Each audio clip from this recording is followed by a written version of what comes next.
ایک بادشاہ کسی مہلک بیماری میں مبتلا ہو گیا۔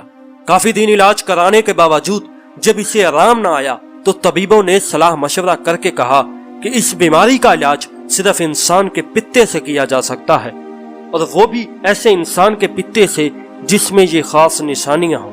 یہ کہہ کر حکیموں نے وہ نشانیاں بتائیں اور بادشاہ نے حکم دیا کہ شاہی پیادے سارے ملک بھر میں پھر کر تلاش کریں اور جس شخص میں یہ نشانیاں ہوں اسے لے آئیں۔ پیادوں نے فوراً تلاش شروع کر دی۔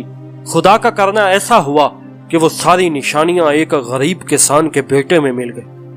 پیادے نے کسان کو ساری باتیں بتائیں۔ بادشاہ کے علاج کے لیے تیرے بیٹے کے پتے کی ضرورت ہے، اسے ہمارے ساتھ بھیج دے، اس کے بدلے جتنا چاہے روپیہ پیسہ لے لے۔ کسان بہت غریب تھا، ڈھیروں سارا پیسہ ملنے کی بات سن کر وہ اس بات پر آمادہ ہو گیا کہ سپاہی اس کے بیٹے کو لے جائیں، وہ اسے بادشاہ کے پاس لے آئے۔ خاص نشانیوں والا لڑکا مل گیا۔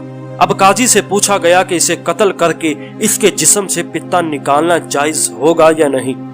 قاضی صاحب نے فتویٰ دیا کہ بادشاہ کی جان بچانے کے لیے ایک جان کو قربان کرنا جائز ہے۔ قاضی کے فتوے کے بعد لڑکے کو جلاد کے حوالے کر دیا گیا، وہ اسے قتل کر کے اس کا پتا نکال لے۔ لڑکا بالکل بے بس تھا، وہ اپنے قتل کی تیاریاں دیکھ رہا تھا اور خاموش تھا، زبان سے کچھ نہ کہہ سکتا تھا۔ لیکن جب جلاد نے تلوار لے کر اس کے سر پر کھڑا ہو گیا تو اس نے آسمان کی طرف دیکھا اور اس کے ہونٹوں پر مسکراہٹ آ گئی۔ بادشاہ خود اس جگہ موجود تھا، اس نے اسے مسکراتے ہوئے دیکھا تو بہت حیران ہوا۔ جلاد کے ہاتھ میں ننگی تلوار دیکھ کر تو بڑے بڑے بہادر خوف سے کانپنے لگتے ہیں۔ اس نے جلاد کو رکنے کا اشارہ کر کے لڑکے کو اپنے پاس بلایا اور اس سے پوچھا کہ لڑکے یہ تو بتا کہ اس وقت مسکرانے کا کون سا موقع تھا؟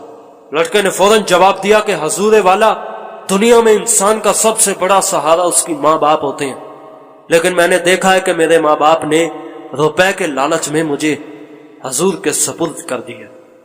ماں باپ کے بعد دوسرا سہارا انصاف کرنے والے قاضی اور بادشاہ ہوتا ہے۔ اگر کوئی ظالم کسی کو ستائے تو وہ اسے روکے، لیکن قاضی اور بادشاہ بھی میرے ساتھ انصاف نہ کیا۔